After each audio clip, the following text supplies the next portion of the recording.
Start करें। सब लोग आरएस रोल बना लिए हैं।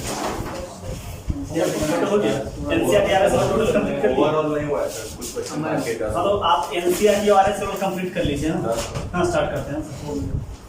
देखिए हाँ सिस्टम ऑफ लीनियर इक्वेशन क्या होता है ना। देखिए सर कि यहाँ से आपका डिटरमिनेंट से कभी भी क्वेश्चन पूछेगा 70 से 80% इसी टॉपिक से आपसे पूछा जाएगा, समझ रहे हैं।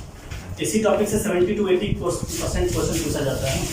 समझते हैं लीनियर इक्वेशन सर, हम लोग लीनियर के बारे में समझ चुके हैं, लाइन वगैरह पढ़ चुके हैं, स्ट्रेट लाइन वगैरह। हाँ इसमें देखिए आता है क्या कि कंसिस्टेंट इक्वेशन किसको बोला जाता है। तो कंसिस्टेंट इक्वेशन उसको बोला जाता है जिसका डेफिनिट एंड यूनिक सॉल्यूशन आता है, जिसको इंटरसेक्टिंग लाइन बोला जाता है। हाँ जैसे हम लोग पढ़ते हैं, जैसे लाइन के बारे में स्टडी करते हैं तो मान के चलिए दो लाइन है। तो यहाँ पे जो इंटरसेक्ट करता है इसका मतलब क्या आता है, यही क्या देता है, यूनिक सॉल्यूशन देता है। समझ गए, यही क्या देता है, यूनिक सॉल्यूशन देता है। तो कंसिस्टेंट में क्या आता है कि यूनिक सॉल्यूशन ही आता है। देखिए बोला जाता है कि a system of linear equation is said to be consistent if it has at least one solution. हाँ एक सॉल्यूशन तो आना ही चाहिए। जैसे हम क्या करते हैं, एक स्ट्रेट लाइन है, इक्वेशन है x + y = 2। आप जानते हैं कि किसी भी इक्वेशन में अगर दो वेरिएबल यूज करते हैं x एंड y, उसको क्या बोला जाता है सर जी, स्ट्रेट लाइन। हम क्या लेते हैं सर, दो स्ट्रेट लाइन ही है, x + y = 2, x - y = 6, और x और y का क्या करते हैं, वैल्यू फाइंड आउट करते हैं हम। जब दोनों का ऐड किया x का वैल्यू 4 आता है, y का वैल्यू क्या आता है सर जी, -2 आता है। सॉल्व करने के बाद तो इसका मतलब क्या हुआ सर कि एक प्रकार का क्या यूनिक सॉल्यूशन है कि x का वैल्यू 4 होगा और y का वैल्यू -2 ही होगा, और कुछ नहीं हो सकता। समझ रहे बात को, x का वैल्यू 4 और y का वैल्यू क्या हो गया, ये क्या हो गया सर, यूनिक सॉल्यूशन।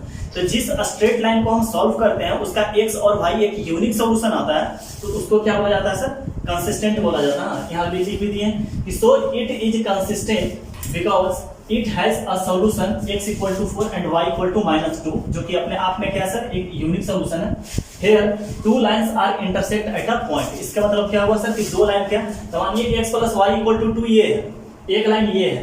हाँ अब L2 क्या है, मान चलिए ये है। दोनों लाइन इंटरसेक्ट करने का मतलब क्या है कि ये जो पॉइंट है, अच्छा ये जो पॉइंट है किस पे है सर, इस पे पॉइंट बोलिएगा हमेशा क्या कि L1 पर पॉइंट है। ये जो पॉइंट यहाँ ले रहे हैं, ये सब पॉइंट किस चीज का है, L1 का पॉइंट है। जबकि अगर ये सब पॉइंट लेते हैं यहाँ ये सब पॉइंट लेते हैं, ये क्या है, L2 का है। और जबकि सर हम ये पॉइंट अगर कंसीडर करते हैं, ये वाला पॉइंट, तो इसका मतलब ये किस पे है सर, दोनों पे है, दोनों पे है। हाँ जो कि वही क्या है कि ये वाला पॉइंट ये है यूनिक सॉल्यूशन, इसी को बोला गया। तो जिस स्ट्रेट लाइन का यूनिक सॉल्यूशन निकलता है उसको क्या बोला जाता है सर, कंसिस्टेंट। कंसिस्टेंट का मतलब समझिएगा कि यूनिक सॉल्यूशन ही होगा। हाँ सर आप लोग नोट कर लीजिए, इसके बाद कंसिस्टेंट पढ़ते हैं।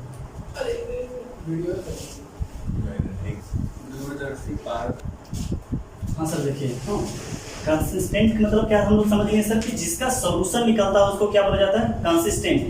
इनकंसिस्टेंट का मतलब क्या हुआ सर कि जिसका सॉल्यूशन नहीं निकलता हो उसको क्या बोला जाता है, इनकंसिस्टेंट। मतलब क्या हुआ सर, नो सॉल्यूशन। हाँ मतलब क्या हो गया सर, पैरेलल लाइंस। हाँ नो सॉल्यूशन का मतलब क्या हो गया, पैरेलल लाइंस। बात करते हैं पैरेलल लाइंस कैसे होता है। जिसको a system of linear equation is said to be inconsistent. Inconsistent बोला जाएगा इक्वेशन को if it has no solution. तो हम क्या ले लिए सर, दो लाइन ले लिए। हाँ तो देखते हैं कि अगर रेशियो दोनों का सेम हो गया, हाँ इसको प्रोपोर्शनल बोला जाता है, a1/a2 b1/b2। हाँ अगर सेम हो जाता is equal to note c1/c2, उसको क्या बोला जाता है, ये अगर कंडीशन क्या करता है, सेटिस्फाइड करता है, इसका मतलब क्या होता है सर, वो पैरेलल लाइंस का ये रहता है। तो क्या कर, अब देखिए एग्जांपल लेते हैं, x + y = कितना हो गया सर, 2, और दूसरा लिए 2x + 2y = 5। आपको पता लग रहा होगा। देखिए यहाँ क्या हो गया सर, 1/2, दोनों का रेशियो क्या है, 1/2 है।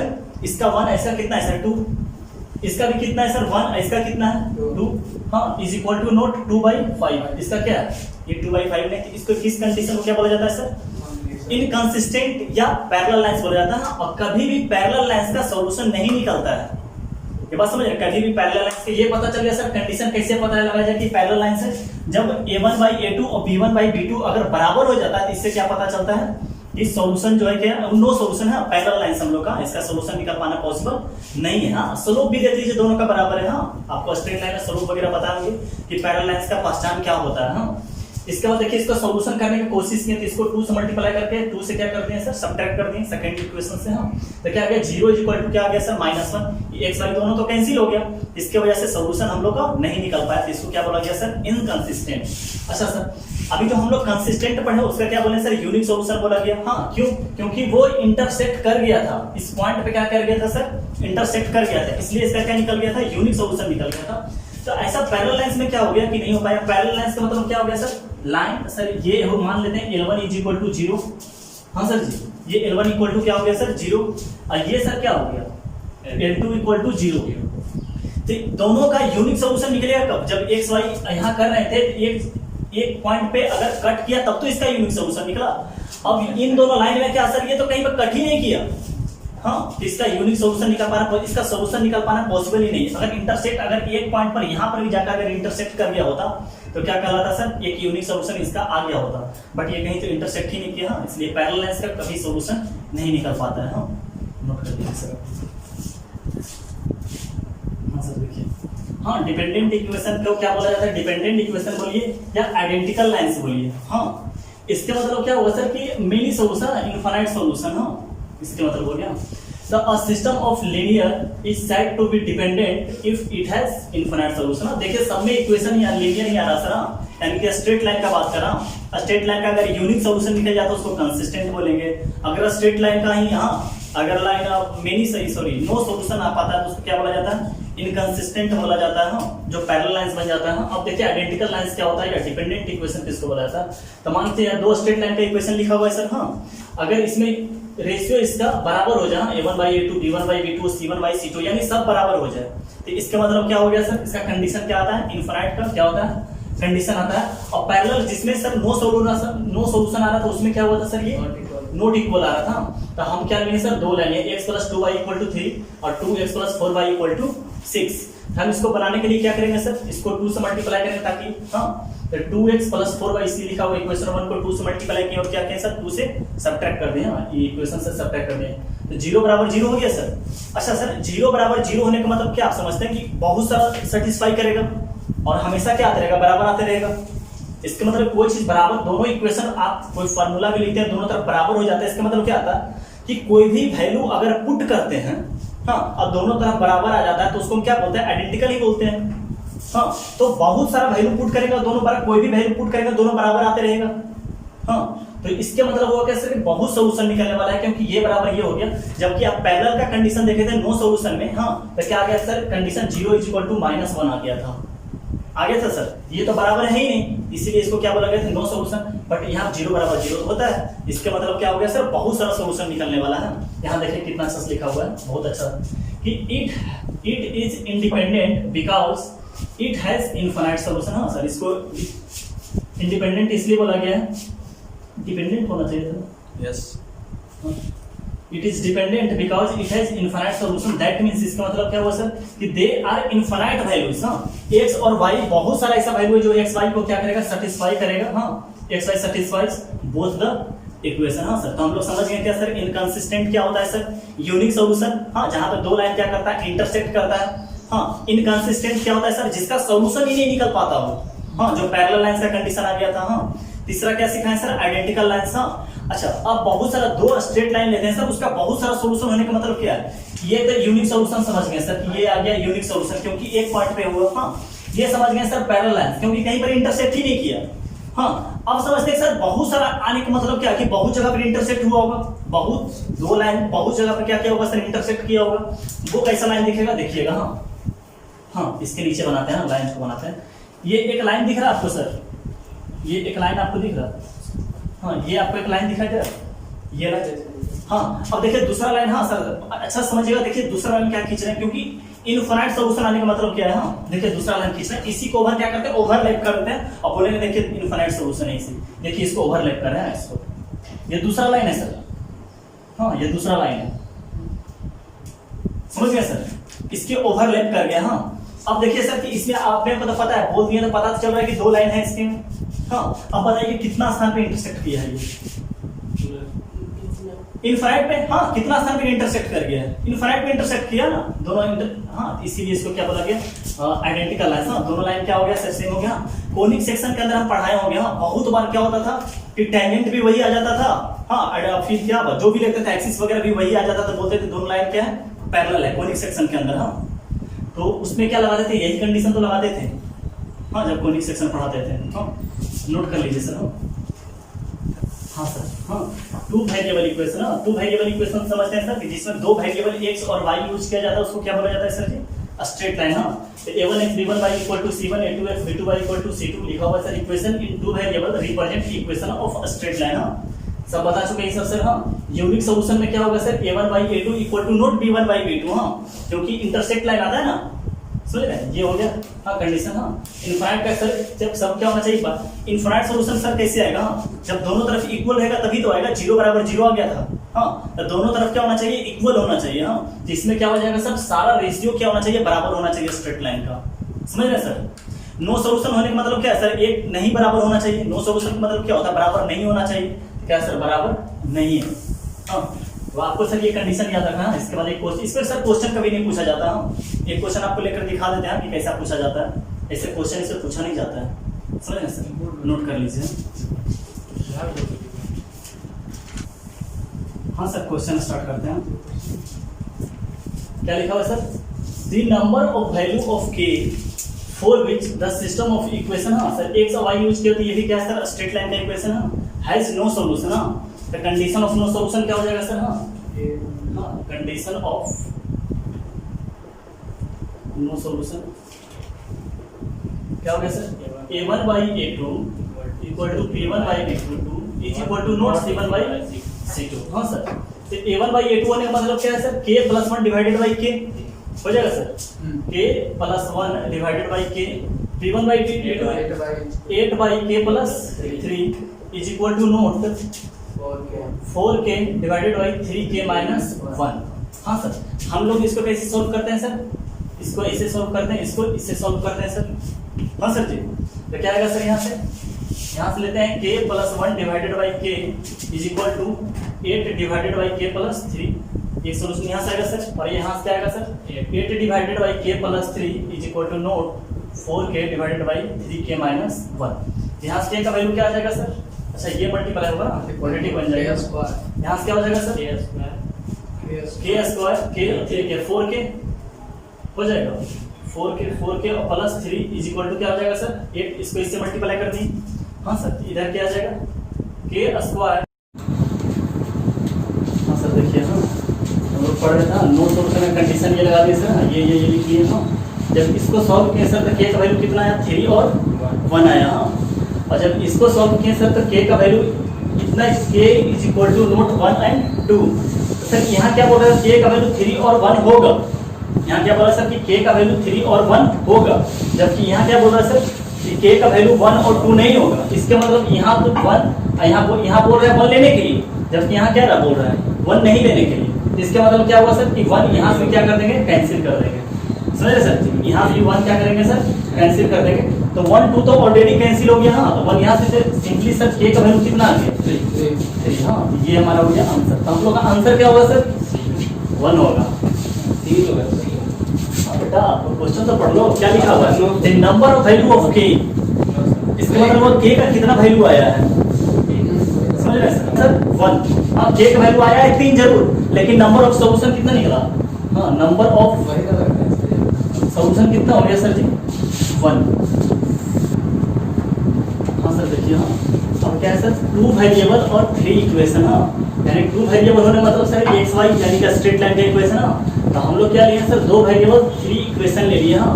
तो इसमें क्वेश्चन क्या पूछा है हाँ, इस टाइप का क्वेश्चन है, पूछा है कि system of equation are consistent, इसका मतलब क्या होना चाहिए कि सर तीनों का कुछ सॉल्यूशन निकलना चाहिए हाँ। तो बोले सॉल्यूशन तो सर 2 ही से निकल जाता हाँ, कि 2 लाइन कभी भी यूज करेंगे तो एक सॉल्यूशन निकल ही जाएगा, लेकिन तीनों कंसिस्टेंट होने का मतलब क्या है कि तीनों एक ही पॉइंट से पास कर रहा है, ये समझ रहे हैं सर। क्या कंसिस्टेंट का मतलब क्या होगा सर कि एक यूनिक सॉल्यूशन निकलना चाहिए, और 3 लाइन का यूनिक सॉल्यूशन निकलने का मतलब क्या है कि सर एक लाइन 2 लाइन और तीसरा लाइन भी यहीं से पास होना चाहिए हाँ, ये चीज को यहाँ दिखाया है हाँ। कंसिस्टेंट का मतलब 2 इक्वेशंस क्या लिए कंसिस्टेंट हाँ, और तीसरा भी उसी पॉइंट से पास करना चाहिए, समझ गए सर? तब बोला जाएगा कि 2 इक्वेशन और 2 वेरिएबल और 3 इक्वेशन, इसी को बोला जाता है कंसिस्टेंट होने का मतलब यही हुआ।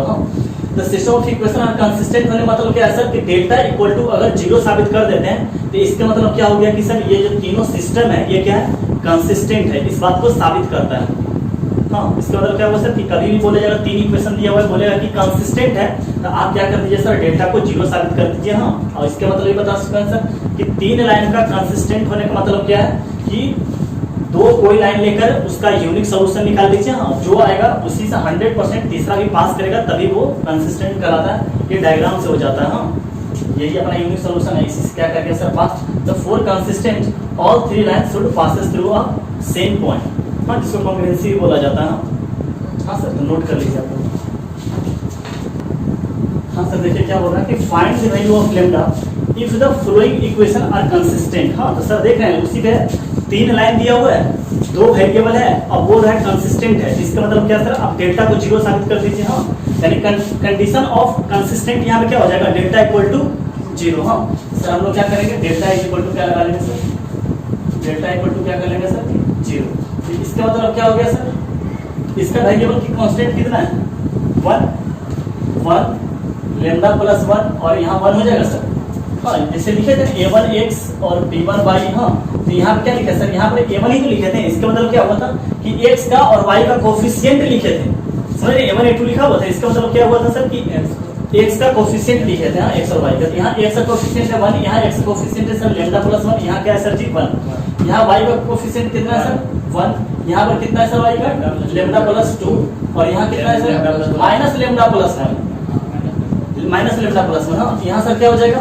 -3 -8 और लैम्डा प्लस 2 हाँ इज इक्वल टू 0 लगा ले सर। हाँ, अब इसके क्या करते हैं सर? इसको सॉल्व कर लेंगे। Plus minus plus.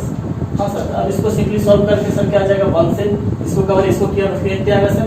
Lambda plus 2 का होल स्क्वायर। लैम्डा प्लस 2 का होल स्क्वायर और -8 टाइम लैम्डा प्लस 1। हाँ सर, यहाँ से क्या आ जाएगा सर? माइनस, ये कवर हो जाएगा। हाँ, यहाँ से क्या हो जाएगा? लैम्डा प्लस 1 और लैम्डा प्लस 2 ये हो जाएगा सर। इसका मल्टीप्लिकेशन इससे और यहाँ पर कितना हो जाएगा सर? प्लस 8। सही है सर। और यहाँ प्लस माइनस क्या हो जाएगा सर? -3 और ये कवर सर, ये कवर हो गया सर। तो माइनस लैम्डा प्लस 1 का होल स्क्वायर होगा सर। माइनस लैम्डा प्लस 1 का होल स्क्वायर। देखिए सर ये दिख रहा। और यहाँ से क्या हो जाएगा? Minus lambda plus 2 minus lambda plus 2 is equal to क्या हो जाएगा सर? 0। सही है ना सर? हाँ, अब यहाँ से कर लेते हैं इसको। हाँ, इसको सिंपली सॉल्व कर लेगा। इसमें कोई दम नहीं रह गया। हाँ सर, तो यहाँ क्या हो जाएगा sir? Lambda square plus 4 lambda plus 4। हाँ, -8 लैम्डा और -8। सही है सर? हाँ, यहाँ से क्या हो जाएगा सर? लैम्डा यहाँ क्या हो जाएगा sir? Lambda square lambda 3 lambda हो जाएगा सर। और क्या हो जाएगा सर? प्लस 2। हाँ सर, यहाँ पे क्या हो जाएगा सर? प्लस 8 इसी के अंदर है। हाँ सर, ये हो जाएगा सर। और यहाँ से ये कॉमन माइनस ले लें सर। माइनस कॉमन ले लिए। यहाँ क्या हो गया सर? +3। यहाँ पे बिल्कुल प्लस प्लस ये दोनों हो गए सर। हाँ, क्या हो जाएगा? Lambda square plus 2 lambda plus 1 और यहाँ प्लस 1 का लैम्डा प्लस 2 हो जाएगा इज इक्वल टू क्या हो गया सर? 0। क्या सर? सर सही। हाँ सर, यहाँ से देखिए लैम्डा स्क्वायर से लैम्डा स्क्वायर कैंसिल हो गया है। हाँ, यहाँ देखिएगा सर कितना है? 4 लैम्डा और -8 लैम्डा, यानी कि -4 लैम्डा और प्लस 3 लैम्डा। -4 लैम्डा और -3 लैम्डा। हाँ, -3 लैम्डा -7 लैम्डा और 3 लैम्डा। हाँ, यानी कि 9 लैम्डा। सर देखिए ना, 2 लैम्डा और लैम्डा 3 लैम्डा 3 लैम्डा इंटू 3 कितना हो गया? 9 लैम्डा और -7 लैम्डा, यानी कि प्लस 2 लैम्डा। हाँ सर, प्लस 2 लैम्डा। यहाँ सर देखिए कितना हो गया? 4 और -8, यानी कि -4 और -10 -14 और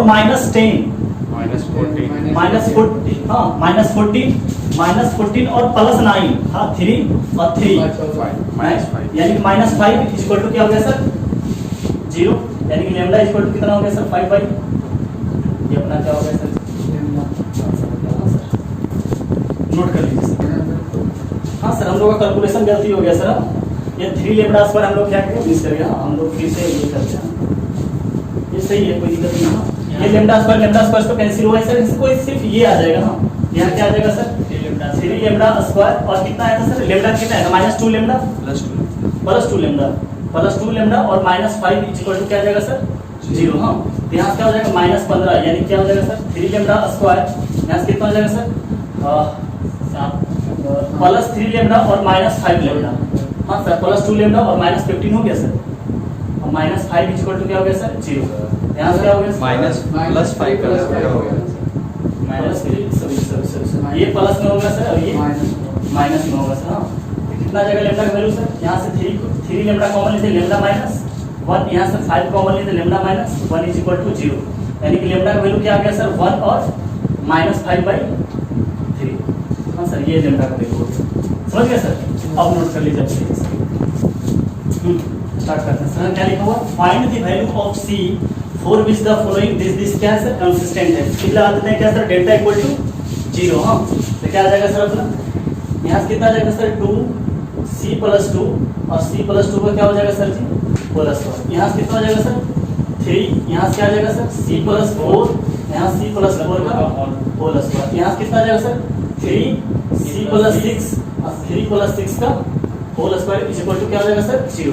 इसमें सर देखिए डायरेक्ट सॉल्व कीजिएगा तो फंस जाइएगा। इसमें क्या करेंगे सर, प्रॉपर्टी लगा देंगे। देखिए ना 30 - 30 हो जाएगा, 6 से कैंसिल हो जाएगा सर। जैसे वो इक्वल के उधर है तो उसको इधर लाइन के माइनस में आएगा सर, माइनस में सब आ जाएगा तो माइनस कॉमन ले लेंगे ना, फिर इधर माइनस इधर लाएंगे 0 हो जाएगा। बात वही है सर। हाँ, समझ रहे ना, तीनों माइनस में आ जाएगा, माइनस कॉमन यहाँ लीजिएगा। हाँ, और माइनस को फिर तो इधर डिवाइड कर सकते हैं। हाँ, तो सर इसमें देखिए क्या आ रहा है सर, हाँ प्रॉपर्टी लगाना पड़ेगा। हाँ, देखिए कैसे, 30 - 30 करेंगे c से c कैंसिल हो गया सर, और 30 - 30 भी करेंगे c² से c² कैंसिल हो गया सर, यानी कि हम लोग प्रॉपर्टी लगाने से क्या होगा सर, एलिमिनेट हो जा रहा है। तो प्रॉपर्टी लगाएंगे। हाँ, तो बदल कौन रहा है सर c1, तो क्या हो जाएगा sir c1 goes to c1 - c2 और c2 goes to c2 - c3। समझ गया सर। हाँ, तो क्या हो जाएगा सर, यहाँ कितना हो जाएगा 30 - 30 कितना आ गया सर -1, 30 - 30 किया तो c से c कैंसिल हो गया सर। हाँ, -2 - 4 यानी कितना हो गया सर -2। यहाँ पे कितना हो गया सर c + 2 का होल² माइनस c, सर इतना टाइम नहीं। हाँ, हम लोग क्या करते हैं साइड नहीं कर लेते हैं। c + 2 का होल² माइनस c + 4 का होल²। हाँ सर, इसको सॉल्व कर लेते हैं। यहाँ एक स्टेप बढ़ाना पड़ जाएगा इतना। क्या हो जाएगा सर c² + 4c + 4। हाँ sir, minus c² plus 8c, 2 में भी तो 8c हो जाएगा ना, और प्लस कितना हो जाएगा सर 16। c² से c² सर 4c और माइनस, यानी कि -4c सर। हाँ, और 4 - 16 यानी कि -12 सर। हाँ, तो कितना होगा सर, यहाँ -4 कॉमन ले लें सर, यहाँ से कितना हो जाएगा 3 + -4 और c + 3 बच जाएगा सर। यहाँ क्या लिख लेते हैं सर -4c + 3। हाँ, हम लोग एक स्टेप से बच गए। हाँ सर, तो आप कर लीजिएगा। हाँ सर, यहाँ भी ब्रेक कर लेते हैं सर इसको। हाँ, तो यहाँ से कितना आ जाएगा सर 3 - 3 कितना हो गया सर 0। 30 - 30 किया सर -2 आ गया ना सर -2, और 30 - 30 कर लेते हैं, यानी क्या हो जाएगा सर c² प्लस 8c और प्लस 16 और माइनस इसमें क्या हो जाएगा सर अच्छा इससे करें ना सर। हाँ, यहाँ क्या हो गया सर c² -12c। हाँ, और प्लस क्या हो जाएगा सर 36। ये c कैंसिल हो गया सर, 8c और -12 -4c 16 माइनस ये माइनस क्या हो गया सर 20 -4 कॉमन लिए तो c + 5 हो जाएगा सर। हाँ, -4 का c + 5। हाँ, और इसको क्या रहने देते हैं सर एज इट इज रहने देते हैं। हाँ, यहाँ कितना जाएगा sir 3c + 6 whole is equal to 0। और इसके रिस्पेक्ट में आप क्या कर लेंगे सर ब्रेक कर लेंगे। हाँ, तो अपना डायरेक्ट सी कवर इसके ऊपर क्या हो जाएगा सर प्लस माइनस और प्लस, यहाँ से कितना आ जाएगा सर -1। हाँ, यानी माइनस ही रहने देते हैं। हाँ, इसको 2 टाइम्स मल्टीप्लाई करेंगे सर -2। हाँ, -2 और क्या हो जाएगा सर इसका होल² सर ये कवर है ना, इसको इससे मल्टीप्लाई किया और इसको इससे मल्टीप्लाई करें सर तो +4 हो जाएगा। +4 c + 5 और c + 6 ये हो गया सर। 0 से कुछ आने वाला है नहीं। अब यहाँ कितना हो जाएगा सर +3। हाँ, ये कवर और ये कवर हो गया सर। यहाँ देखिए +1 हो जाएगा सर। हाँ, +1। हाँ, तो 1 और क्या हो जाएगा सर c + 5। हाँ, इधर क्या करेंगे सर माइनस ही रहेगा। हाँ, -8 c + 3 इज इक्वल टू 0। हाँ सर, जब इसको हम लोग सॉल्व कर लेंगे, हाँ सर, जो आपका आंसर आ जाएगा, सॉल्व करना बेकार है। हाँ सर, इसका आंसर आपको बता देते हैं कितना होगा। हाँ, 0 और -10 होगा सर जी। हाँ, सी का जो वैल्यू आएगा 0 और -10 आएगा। आप सॉल्व कर सकते हो, सॉल्व हो जाएगा ना सर। हाँ, बहुत ही आसान है, सॉल्व करना चाहिए। हाँ सर, देखिए क्रैमर्स रूल से स्टार्ट करते हैं। बहुत ही इंपॉर्टेंट टॉपिक है सर, क्वेश्चन यहीं से पूछा जाएगा आपको ज़्यादातर। हाँ, इससे एक नोट 3 करवाएंगे ना, वहाँ से ज़्यादा क्वेश्चन पूछा जाएगा। हाँ सर, हम लोग अभी तक क्या सीखे हैं सर कि किसी भी इक्वेशन में अगर 2 वेरिएबल रहता है तो उसको क्या बोला जाता है sir? Straight line. Straight line. हाँ सर, इसमें क्या है सर कि इसमें वेरिएबल कितना यूज किया गया है? 3। तो आप याद रखिएगा, किसी भी अगर इक्वेशन में 3 वेरिएबल का यूज करता है तो उसको बोला जाता है इक्वेशन ऑफ प्लेन। हाँ, प्लेन एक चैप्टर ही पढ़ेंगे, जब 3D हम लोग पढ़ाते रहेंगे। हाँ, जब हम लोग 3D चैप्टर पढ़ेंगे तो प्लेन उसमें चैप्टर टॉपिक है जो एक अपने आप में चैप्टर है, समझ रहे हैं सर? तो क्या सर कि एक्स वाई जेड जिसमें यूज हो गया उसको क्या बोला जाता है? प्लेन का इक्वेशन बोला जाता है। जब प्लेन हम लोग पढ़ेंगे तो इक्वेशन वगैरह सब निकालने सीखेंगे, प्लेन क्या होता है, हाँ, वगैरह वगैरह सब कुछ सीखेंगे प्लेन पर। हाँ, तो अब इसमें क्या है सर कि क्रैमर्स रूल्स क्या बोलता है कि क्रैमर्स रूल्स डिटरमिनेंट के मेथड से क्या करते हैं? एक्स वाई और जेड का वैल्यू निकालेंगे। हम लोग सर इसे बचपन से जानते हैं कि एक्स वाई जेड का अगर वैल्यू निकालने बोला है तो 2 इक्वेशन 2 वेरिएबल रहना चाहिए। हाँ, 3 इक्वेशन 3 वेरिएबल से तो निकाल लेंगे। हाँ, तो एक तो अपना देहाती फंडा बोला जाता है। हाँ, जिससे एक्स वाई जेड का वैल्यू निकालेंगे। कैसे निकालेंगे सर? इन दोनों में क्या करेंगे सर? जेड को कैंसिल कर लेंगे, अपना मल्टीप्लाई डिवाइड कर जैसे भी करते हैं। तो क्या इक्वेशन बन जाएगा? एक्स और वाई में एक इक्वेशन मिल गया, और फिर इसी तरह जेड का कैंसिल कर देंगे, तो इसमें भी एक्स और वाई बच गया। हाँ, तो एक्स और वाई का वैल्यू निकाल लेंगे फिर, और फिर किसी में पुट करके जेड का वैल्यू निकाल लेंगे। जो करते आए हैं, ये हम लोग का देहाती फंडा इसको बोला जाता है। अब जो सर हम लोग यहाँ क्रैमर्स रूल्स का मतलब क्या होता है कि अगर आपको आईएससी में क्वेश्चन पूछता है, हाँ, इससे क्वेश्चन पूछता है कि बनाइए कि हाँ एक्स वाई जेड का जो वैल्यू है वो क्रैमर्स रूल्स निकालिए। हाँ, तो वो सीखते हैं। इसी तरह जब मैट्रिसेस पढ़ाएंगे तो 3 प्लेन के जो प्लेन का इक्वेशन लिखा हुआ है इससे एक्स वाई जेड का वैल्यू निकालने के लिए बोलेगा मैट्रिक्स मेथड से। हाँ, इसको 3 मेथड से सर, एक तो देहाती फंडा जो बचपन में सीखते आए हैं, जो ज्यादातर वही कुछ भी करते हैं। यहाँ सर क्रैमर्स रूल या डिटरमिनेंट मेथड से बोलेगा, और जो तीसरा सीखेंगे सर वो क्या? हम लोग मैट्रिसेस मेथड से सीखेंगे। तो अब सीखते हैं सर कि एक्स का वैल्यू कैसे निकाला जाए, वाई का वैल्यू कैसे निकाला, जेड कैसे निकाला जाए। 3 इक्वेशन 3 वेरिएबल तो लिखा हुआ है सर, यहाँ दिख रहा है। हाँ, तो एक्स और वाई और जेड का क्या बोलेगा सर? वैल्यू निकालने के लिए। हाँ, तो सर एक्स का वैल्यू कैसे निकालेंगे? हाँ, देखिएगा किसी बुक में देखिएगा तो एक्स का वैल्यू लिखा रहेगा dx by d। हाँ, इससे कोई फर्क नहीं पड़ता सर। हाँ, डी डेल्टा के लिए यूज किया जाता है, डिटरमिनेंट का वैल्यू निकालने के लिए। कभी कभी कैपिटल डी का यूज किया जाता है। हाँ, तो उससे कोई फर्क नहीं पड़ता। हम लोग याद रखेंगे क्या सर कि एक्स का वैल्यू निकालने के लिए डेल्टा एक्स बाई डेल्टा, समझ रहे? नीचे तो अपना डेल्टा रहेगा सर, एक्स वाई जेड में देखिए डेल्टा डेल्टा डेल्टा लगा हुआ है। ऊपर क्या सर? एक्स का वैल्यू निकालने बोला है, क्या निकालने सर? Delta x. वाई का वैल्यू निकालने बोला है डेल्टा वाई, और जेड का वैल्यू निकालने बोला है क्या बोलेगा sir? Delta z by delta. हाँ, तो एक्स का वैल्यू सर क्या बोलेंगे? Delta x by delta. Y का वैल्यू क्या बोलेंगे sir? Delta y by delta. अब सर डेल्टा क्या होता है? डेल्टा हम लोग पहले भी सीखते हैं। हाँ, डेल्टा 0 लगाने का मतलब क्या होता है कि एक्स वाई और जेड का जो कोएफिशिएंट है उसको हम क्या लिखते हैं सर? लिख देते हैं डिटरमिनेंट के फॉर्म में। देखिए सर, सबसे पहले ये डेल्टा निकालना सीखते हैं। हाँ, तो डेल्टा क्या होगा सर? डेल्टा देख रहे हैं जो C1 लिखा हुआ सर एक्स का कोएफिशिएंट है। हाँ, जो C1 है वो एक्स का कोएफिशिएंट। हाँ, जो C2 है वाई का कोएफिशिएंट, और जो C3 लिखा हुआ है सर जेड का कोएफिशिएंट। तो ये लिखकर हम क्या निकालेंगे सर? डेल्टा का वैल्यू निकाल लिए। तो हमको अपने को पता है कि सर डिटरमिनेंट का जो आउटपुट आता है न्यूमेरिकली वैल्यू आएगा।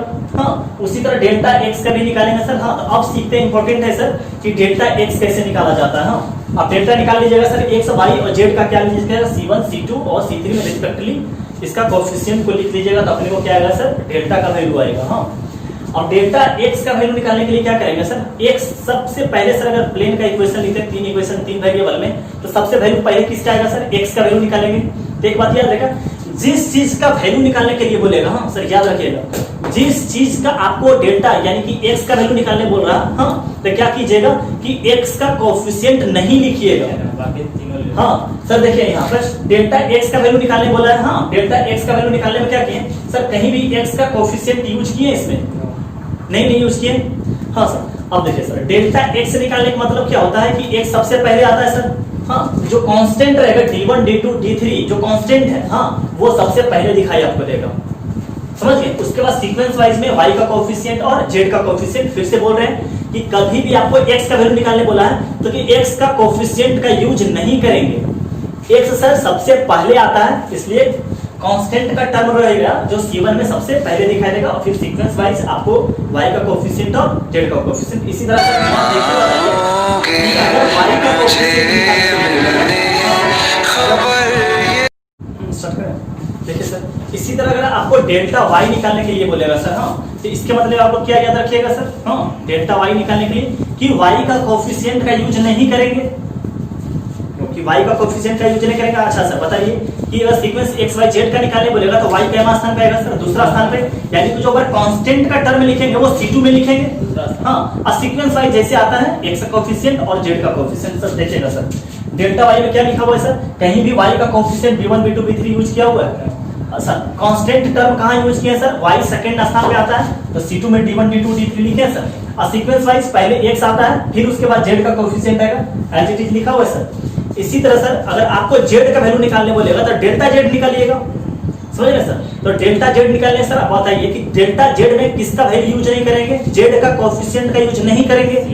अच्छा x y z में z का स्थान पे आता है सर, तीसरा स्थान पे, यानी कांस्टेंट टर्म जो लिखेंगे वो कहां लिखेंगे सर, C3 में लिखेंगे, देखिए सर C3 में लिखा हुआ है, हाँ, और सीक्वेंस वाइज अपना जैसे आता है वो लिखा जाता है, इसमें नहीं सीक्वेंस वाइज अपना देख लीजिएगा, इसमें देखें B से स्टार्ट किया C पर गए, इसमें देखिएगा सर A से स्टार्ट हुआ, हाँ, सीक्वेंस वाइज अपना लिख लीजिएगा, हाँ, तो सर देखिए सबका यहाँ जो delta delta x delta y delta z सबका एक आउटपुट में जाएगा, न्यूमेरिकली वैल्यू आएगा, तो मान चलिए जब x का वैल्यू अपने को निकालना रहेगा तो इसके लिए डेल्टा x निकाल लेंगे इस तरह करके, हाँ, कि फर्स्ट कॉलम में कांस्टेंट लिखेंगे, हाँ, तो याद रखेंगे कि जिस चीज का वैल्यू निकालने बोलेगा उसका कोएफिशिएंट का यूज नहीं करेंगे, हाँ, बाकी सीक्वेंस वाइज में अपना लिख लेंगे, हाँ, डेल्टा x y डेल्टा, तो अपने को डेल्टा का वैल्यू यहाँ से निकाल लेंगे, हाँ, और डेल्टा x का वैल्यू यहाँ से निकाल लेंगे, हाँ, और दोनों को डिवाइड करें कट छट कर कुछ एक न्यूमेरिकली वैल्यू ही आने वाला है, हाँ, इससे क्या होगा सर x का वैल्यू निकाल लेंगे।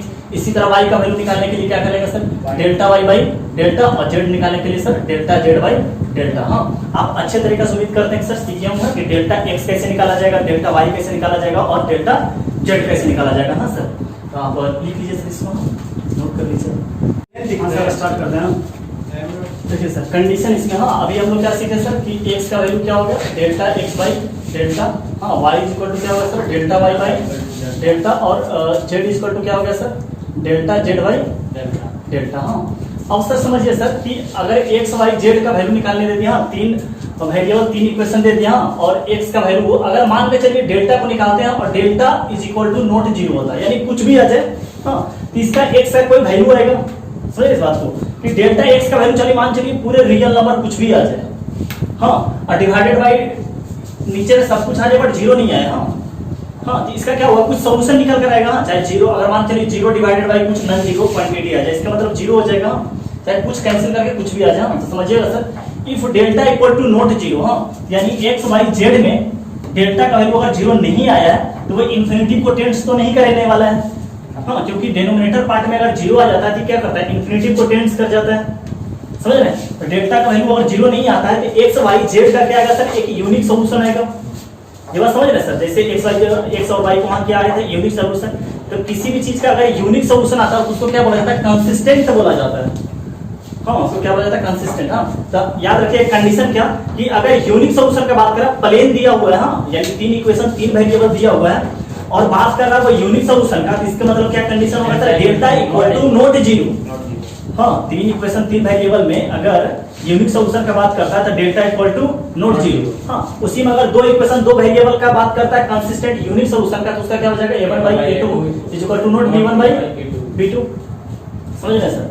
अब देखिएगा ऐसा बात हो चुका है, हाँ, दो इक्वेशन दो वेरिएबल पर बात हो चुका है कि यूनिक सॉल्यूशन, नो सॉल्यूशन और इनफाइनाइट सॉल्यूशन, अब तीन इक्वेशन तीन वेरिएबल पर बात करते हैं, हाँ सर। अब देख समझ गए सर, यूनिक सॉल्यूशन के लिए कंडीशन हमेशा लगा देंगे, चाहे तीन इक्वेशन का प्लेन दे दिया, तीन इक्वेशन तीन वेरिएबल बोलेगा कि कंसिस्टेंट है, इसके मतलब sir delta equal to not zero, हाँ सर। अब देखिए दूसरा हम क्या लिखा हुआ सर कि x का वैल्यू अभी भी क्या sir, delta x by delta, sir समझिए कि अगर डेल्टा का वैल्यू अगर जीरो हो गया, हाँ सर, अगर डेल्टा का वैल्यू क्या हो गया सर, जीरो हो गया, इसका मतलब क्या होगा सर, वो इन्फिनिटी को टेंड्स करेगा, वो इन्फिनिटी को टेंड्स करेगा सर, अगर नीचे जीरो आ गया तो, हाँ, अब अगर इन्फिनिटी को टेंड्स करता है तो अब तो मेनी सॉल्यूशन होगा कि नो सॉल्यूशन होगा, हाँ, दो तरफ ब्रांच में होता है, हाँ, तो देखिए sir delta equal to zero होने का मतलब क्या हुआ सर, दोनों हो गया, नो सॉल्यूशन भी है इनफाइनाइट सॉल्यूशन भी, अगर सिर्फ डेल्टा इक्वल टू जीरो होने से, क्योंकि इन्फिनिटी को टेंड्स कर गया, हो सकता है मीनिंगलेस हो जाए और नो सॉल्यूशन हो जाए, हाँ, और हो सकता है कि इन्फिनेटिव सोल्यूशन आ जाए ना, तो दो, यानी क्या सीखे सर कि डेल्टा इक्वल टू 0 होते ही क्या निकल जाएगा इसका सर, दो सोल्यूशन। हाँ, एक तो नो सोल्यूशन का बात करेंगे, एक इनफाइनाइट सोल्यूशन का बात करते हैं।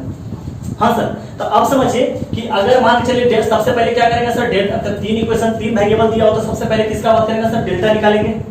उसके बाद क्या करेंगे सर, डेल्टा एक्स निकालेंगे। उसके बाद क्या करेंगे, डेल्टा वाई निकालेंगे और डेल्टा जेड निकालेंगे।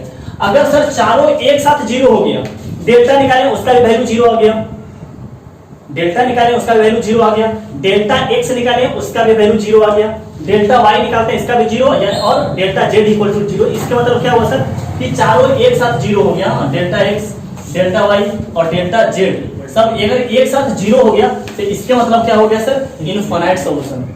हाँ, इनफाइनाइट सॉल्यूशन। और उसको भी क्या बोला जाता है सर, इनकंसिस्टेंट के ही ग्रुप में रखा जाता है, क्योंकि सॉल्यूशन निकल तो गया, क्योंकि कंसिस्टेंट का हम डिफिनेशन क्या दिए थे, यूनिक सॉल्यूशन। हाँ सर, इसको इनफाइनाइट सॉल्यूशन, इसको कंसिस्टेंट में रखा जाएगा, इनकंसिस्टेंट में नहीं रखा जाएगा। इनकंसिस्टेंट, अब सर इसका तो इनफाइनाइट सॉल्यूशन हो गया ना,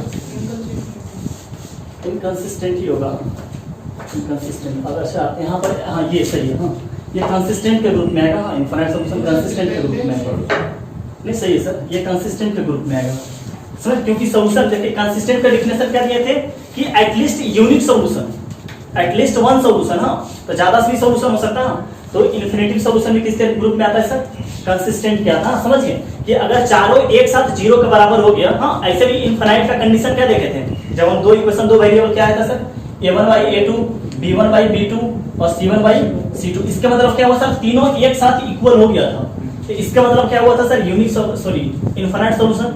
यहाँ पर भी क्या बोले sir, delta, delta x, delta y, delta z चारों एक साथ 0 के बराबर अगर होता है तो उसको क्या बोला जाता है, इनफाइनाइट सॉल्यूशन। तो समझ गए sir, delta equal to not 0 का मतलब क्या हो गया सर, यूनिक सॉल्यूशन। अगर चारों एक साथ 0 हो गया, समझ, चारों अगर एक साथ 0 हो गया तब इसको क्या बोला जाएगा सर, इनफाइनाइट सॉल्यूशन। हाँ, इसी में क्या बनाया था सर कि डेल्टा इक्वल टू 0 होने का मतलब दो ब्रांच, इनफाइनाइट सॉल्यूशन और नो सॉल्यूशन। तो इनफाइनाइट कंडीशन का सीक्वेंस है ना, if delta equal to 0 and delta x, delta y, delta z equal to 0, then system of equation gives infinite solution. इसको क्या बोलेंगे सर, कंसिस्टेंट के ही ग्रुप में बोला जाएगा। अब देखिए सर, डेल्टा इक्वल टू 0 होने का मतलब एक चीज और हो सकता है सर, नो सॉल्यूशन। तो अब क्या करेंगे, डेल्टा इक्वल टू देख लीजिए 0 हो गया, तो दो ब्रांच, इनफाइनाइट और, हाँ सर, इनफाइनाइट और नो सॉल्यूशन। हाँ सर, अब सर क्या होता है कि अब डेल्टा इक्वल टू 0 हो गया। हाँ, अब निकालेंगे डेल्टा एक्स, डेल्टा वाई और डेल्टा जेड। हाँ, इसका वैल्यू निकालते हैं। हाँ sir, delta x, delta y, और तीनों में से कोई अगर एक भी 0 के बराबर नहीं हुआ, कोई एक भी, हाँ, तो उसको बोला जाएगा नो सॉल्यूशन। जैसे आपको बताते हैं कि मान चलिए तीन इक्वेशन, तीन वेरिएबल दिया हुआ है और डेल्टा का वैल्यू निकालें 0 आ गया, समझ रहे, डेल्टा एक्स का वैल्यू निकालें ये भी 0 आ गया, डेल्टा वाई निकालें ये भी 0 आ गया, और डेल्टा जेड निकालें ये 0 के बराबर नहीं, या कुछ और के बराबर आ गया। तो चारों क्या एक साथ 0 हुआ नहीं, हाँ, तो इनफाइनाइट सॉल्यूशन तो नहीं हुआ, तो अब बचा क्या, नो सॉल्यूशन। No solution. हाँ, तो समझ गए सर, इनफाइनाइट सॉल्यूशन का कंडीशन क्या होगा, यूनिक सॉल्यूशन का कंडीशन क्या होगा, हाँ, और इन्फिनिटी का कंडीशन क्या होगा, डेल्टा इक्वल टू नॉट 0 का मतलब सर यूनिक सॉल्यूशन। हाँ, डेल्टा इक्वल टू 0 होने का मतलब सर दो सॉल्यूशन, इनफाइनाइट और नो सॉल्यूशन। अगर चारों एक साथ 0 हो गया तो इनफाइनाइट सॉल्यूशन। अगर डेल्टा इक्वल टू 0 हो गया और तीन में से कोई डेल्टा एक्स, डेल्टा वाई और डेल्टा जेड में से कोई अगर एक भी 0 के बराबर नहीं हुआ तो उसको क्या बोला जाएगा सर, नो सॉल्यूशन। हाँ सर, ये कंडीशन लिख लीजिए सर। हाँ, इसी पे से क्वेश्चन पूछा जाएगा आपका। हाँ, ये लिख लीजिए सर, हाँ, नोट कर लीजिए इसमें। हाँ सर, तो आप क्या कीजिएगा सर, यहाँ तक याद रखिएगा। हाँ सर, हाँ, आज क्लास ये रखते हैं सर। इसके बाद जो भी हो जाएगा सर, सिर्फ क्वेश्चन ही क्वेश्चन रहने वाला है। टॉपिक हम लोग का समाप्त हो गया है, डिटरमिनेंट के अंदर कोई भी टॉपिक नहीं बचा है। अब जितना भी सर क्वेश्चन ही क्वेश्चन बचा हुआ इसके बाद। हाँ, तो यहाँ तक आप कंडीशन अच्छे से पढ़ लीजिएगा सर। नेक्स्ट क्लास में सिर्फ क्वेश्चन ही क्वेश्चन करने वाले हैं, और साथ ही साथ सर आप पीछे से पूरे क्लियर कर लीजिएगा, एनसीईआरटी RS नोट बना लीजिए। हाँ sir, bye bye, tata sir.